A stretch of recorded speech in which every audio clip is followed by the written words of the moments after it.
ವಿದ್ಯಾರ್ಥಿಗಳೇ, ಪರೀಕ್ಷೆ ಪ್ರಾರಂಭವಾಗಿದೆಯಾ? ತುಂಬ ಓದ್ತಾ ಇದ್ದೀರಾ, ಆದರೆ ನೆನ್ಪಿಟ್ಕೊಳ್ಳೋಕ್ಕಾಗ್ತಿಲ್ವಾ? ಇಲ್ಲಿದೆ ಒಂದು ಸೊಲ್ಯೂಷನ್. ಏನು ಗೊತ್ತಾ? Stop cramming and start spacing. ಅಂದರೆ ಇದರ ಅರ್ಥ, ಒಂದು ಗಿಡಕ್ಕೆ ವಾರಕ್ಕೊಮ್ಮೆ ತುಂಬ ನೀರು ಹಾಕೋದನ್ನು ಬಿಟ್ಟು ಪ್ರತಿನಿತ್ಯ ಆ ಗಿಡಕ್ಕೆ ನೀರು ಹಾಕಿದರೆ ಹೇಗೆ ಬೆಳೆಯುತ್ತೋ ಸಮೃದ್ಧಿಯಾಗಿ, ಹಾಗೆ ನೀವು ಪ್ರತಿನಿತ್ಯ ಪ್ಲಾನ್ ಮಾಡಿ ಓದಿ. ಒಂದೇ ದಿನ ಎಲ್ಲದನ್ನೂ ಓದಿ ಮುಗಿಸ್ತೀನಿ ಅನ್ನೋದು ಬೇಡ. ಪ್ರತಿನಿತ್ಯ ಪ್ಲಾನ್ ಮಾಡಿ. ಇದೇ ನಮ್ಮ ಸೊಲ್ಯೂಷನ್. ವಿದ್ಯಾರ್ಥಿಗಳೇ, ನೀವು ಓದಿದ್ದು ತುಂಬ ದಿನ ನೆನಪಿರಬೇಕಾ? ಹಾಗಾದರೆ ಇಲ್ಲಿದೆ ಒಂದು ಸೊಲ್ಯೂಷನ್. 137 winning formula. ಏನು ಗೊತ್ತಾ? ಮೊದಲನೇ ದಿನ ಓದಿದ್ದನ್ನು ಮೂರನೇ ದಿನ ಪ್ರಾಕ್ಟೀಸ್ ಮಾಡಿ, ಮೂರನೇ ದಿನ ಓದಿದ್ದನ್ನು 7ನೇ ದಿನ ಪ್ರಾಕ್ಟೀಸ್ ಮಾಡಿ. ಇದೇ 137 ಲಾಂಗ್ ಟರ್ಮ್ ಮೆಮೊರಿ ರೂಲ್.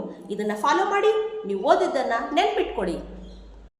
ನೀವು ಓದೋದಕ್ಕೆ ಇನ್ನೊಂದು ಮೆಥಡ್ ಇದೆ ಗೊತ್ತಾ? ಅದೇನು ಗೊತ್ತಾ? ನಿದ್ರೆಯಲ್ಲೂ ಕೂಡ ನೀವು ಓದಬಹುದು. ಹೇಗೆ ಗೊತ್ತಾ? ರಾತ್ರಿ ಮಲಗೋದಕ್ಕಿಂತ ಮುಂಚೆ ನಿಮಗೆ ಇಷ್ಟವಾಗಿರೋ ವಿಷಯವನ್ನು ಓದಿ.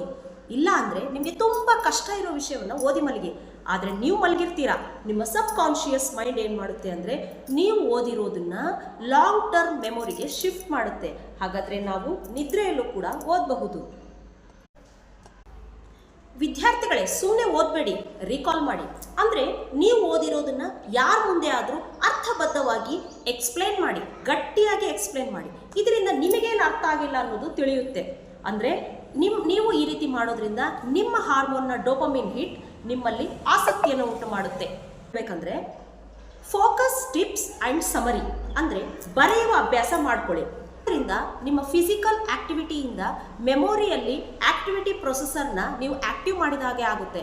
ಇದರಿಂದ ನೀವು ಬರೆದು ಓದೋದ್ರಿಂದ ನಿಮ್ಮ ಮನಸ್ಸಲ್ಲಿ, ನಿಮ್ಮ ಮೆದುಳಿನಲ್ಲಿ ಅಚ್ಚೊತ್ತಿದಂತೆ ಅದು ಇರುತ್ತೆ.